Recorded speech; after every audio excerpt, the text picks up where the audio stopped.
गांव में एक पुरानी हवेली थी जिसे लोग भूतिया हवेली कहते थे। वहां जाने की हिम्मत कोई नहीं करता था क्योंकि यह माना जाता था कि हवेली में किसी रूह का वास था। गांव के बुजुर्गों का कहना था कि कई साल पहले उस हवेली में एक बेहद अमीर जमींदार रहता था, लेकिन एक रात उसकी अचानक मौत हो गई और उसके बाद से ही वहां अजीबोगरीब घटनाएं होने लगी। लोग कहते थे कि उसकी आत्मा आज भी हवेली में भटक रही है और जिसने भी वहां कदम रखा वो लौटकर नहीं आया। एक दिन गांव में एक नया परिवार रहने आया। उस परिवार में पति, पत्नी और उनका एक बेटा था। उन्होंने गांव में हवेली के बारे में सुना था, लेकिन उन्होंने इन कहानियों को अंधविश्वास मानकर नजरअंदाज कर दिया। आर्थिक तंगी के कारण उन्होंने सस्ती होने के कारण उसी भूतिया हवेली में रहने का फैसला किया। हवेली का पहला दिन जब परिवार ने हवेली में कदम रखा तो वहां की हवा में एक अजीब सी ठंडक थी।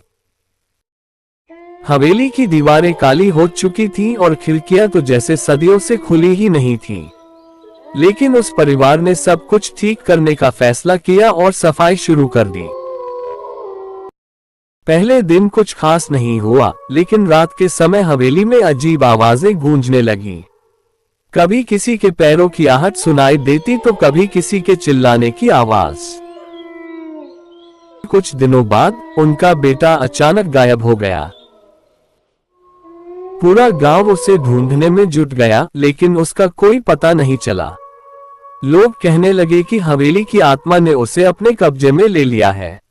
परिवार हताश हो गया था और उन्होंने वहां से जाने का फैसला किया।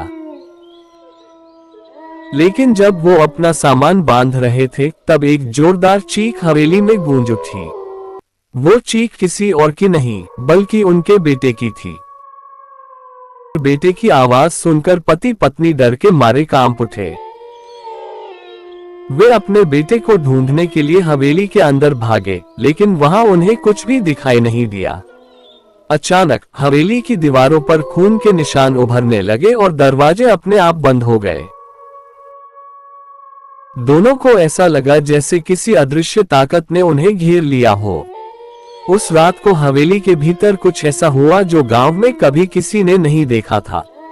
एक के बाद एक तेज हवा के झोंके आने लगे और हवेली की खिड़कियां जोर जोर से खुलने और बंद होने लगी। पति ने अपनी पत्नी को पकड़ा और भागने की कोशिश की, लेकिन उनके कदमों के नीचे जमीन हिलने लगी। अचानक एक भयंकर छाया उनके सामने आ गई। वो छाया उसी जमींदार की थी जिसकी मौत सालों पहले हुई थी। उसकी आंखें जल रही थीं और उसके चेहरे पर एक भयानक मुस्कान थी।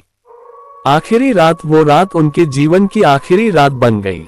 अगले दिन गांव वालों ने जब हवेली के अंदर कदम रखा तो उन्होंने एक खौफनाक दृश्य देखा।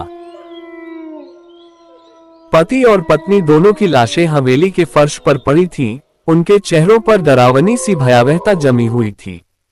हवेली की दीवारों पर खून से लिखा हुआ था, मौत का कहर।